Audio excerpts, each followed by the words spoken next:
All right, so quick diagnostic by show of hands. Who likes any of the Star Wars movies? Anything Harry Potter? How about any superhero movies? Dark Knight, Spider-Man, anything? All right, you guys are nerds. You're nerds, and I really want to give you a swirly right now. As a nerd, you need to learn to accept your social hierarchy. You need to accept your place and your responsibility in that. And if you can't, then I think we're going to face a big failure in America. Now, I know a nerd when I see one, obviously because I think just looking at me you can tell that I am a terrifying bully. Just looking at my physical prowess, it's pretty clear that I would run your underwear up a flagpole. And you know, if anything gets my goat, it's nerds. So my primary argument here is, hey nerd, give me your lunch money, or else. Today, I will show why social hierarchy demands you to give me your lunch money, what you can do to make the whole process easier, how this can benefit everyone, and how this whole process will actually go down. So before we get into the nitty-gritty, let me outline for you the necessity and consequences of your imminent loss of cash. Now here is the way the hierarchy goes. Up top we have the jocks and the cheerleaders slash spoiled princesses. Under them we have a few other categories, and then just below that is you, the nerd. Now I, as the bully, I actually exist slightly off the hierarchy, but because of the politics of fear that we were just talking about, I actually have risen to the top. So much like a feudal system, the serfs must pay tribute to the king for the whole system to work. Now, if you don't give your lunch money, I can assure you that terrible consequences forthwith will commence. I will beat you up with my aforementioned physical prowess. I will assign you a new nickname, which will be Dick Nose, and I will choose the most inopportune moments to bequeath you with it. Just think, you're at the big pep rally for the big game against the Wildcats. When you come out for your JV cross-country team, and someone yells, "Nice shorts, Dick Nose," you're the laughing stock of the whole community. And all because you wouldn't give your money that your parents gave you for pizza and chocolate milk. Is that really what you want? Well, now that you know your place and the consequences, you may be asking yourself, well, J. Michael Osborne, what is it that I can do to avoid a swirly? Well, in a few words, don't put up a fight.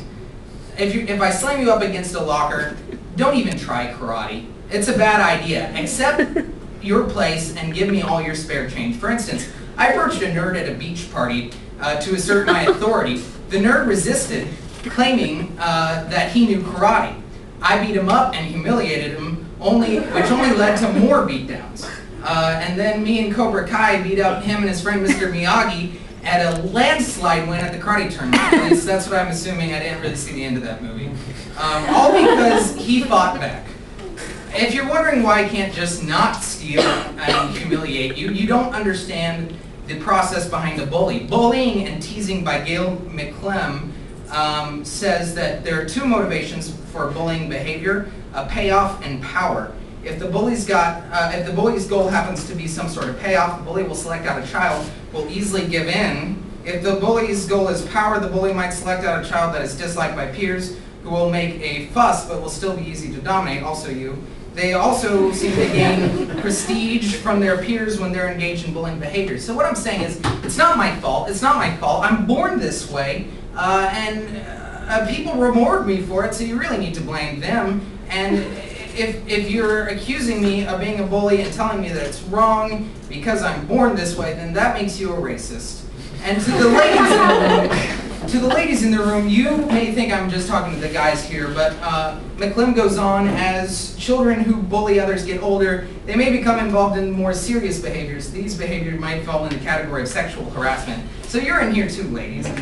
So what are the long-term goals of my bullying? Because I assure you that I have long-term goals. If you follow my advice, spinelessness can benefit not only the social structure, but America in general. Believe it or not, when you fight back and don't give me your lunch money, nerds never succeed in the world.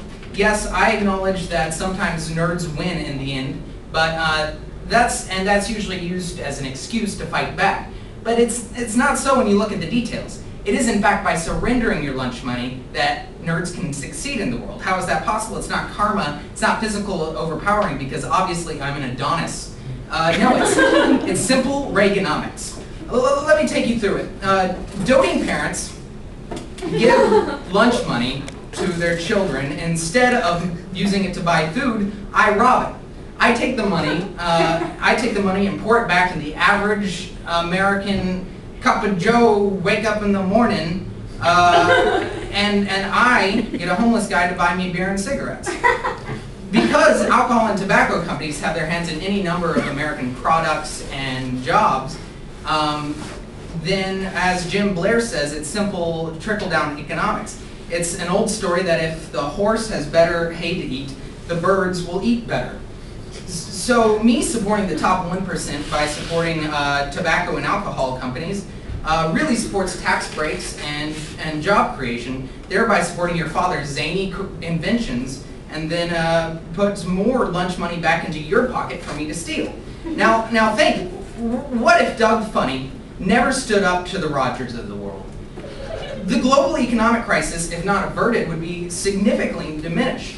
There would be more jobs for middle-class workers, while nerds like you, thanks to Bully's selfless support of the economic growth, can make advancements to medicine and technology, never having to learn Kung Fu in their lives, and we could have a real-life RoboCop.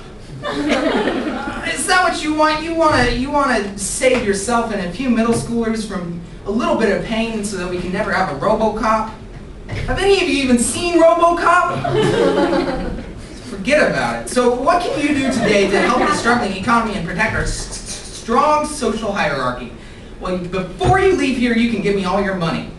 By knowing your place in society, as well as consequences to not contributing to it, by saving humiliation by not resisting, by supporting me, supporting long-term economic growth, you can fulfill nerddom and hold out your arm so I can give you an Indian burn. Next time you hear somebody call you Dick Nose down the hall, just hold out a fistful of dollars and don't wait until you're sitting next to the toilet trying to get water out of your ears. Why suffer long-term effects? One day, I will fulfill the circle of life by washing your car because I'm unable to cope with real-life challenges, and I'm already at a low socioeconomic status. And I have a failed career and a failed marriage, and this can only happen if you too understand your place. So, as Biff Tannen would say, what are you looking at, buttheads?